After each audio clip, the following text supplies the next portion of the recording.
निर्दोष पद्मिनी भद्रे आयुरारोग्यदायिने हर्षवल्ली निवासाय सूर्यदेवं तव सुप्रभातम् उत्तिष्ठोत्तिष्ठ चायेश उत्तिष्ठ उषयोज्ज्वल उत्तिष्ठ पद्मिनी कान्त लोकानां मङ्गलं कुरु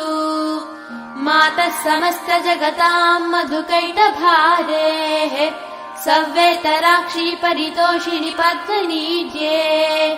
नाथानुबद्ध भुवनावनबद्ध दीक्षे प्रत्यक्ष दैवतरमे तव सुप्रभातम् छाये किलाश्रित वरप्रद कल्पकल्पे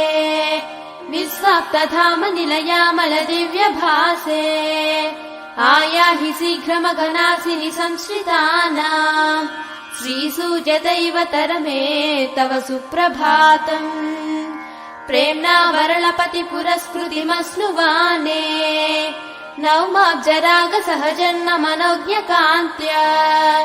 शोभां विदायिनि भुषे गगने पृथिव्याम् प्रत्यक्ष दैवतरमे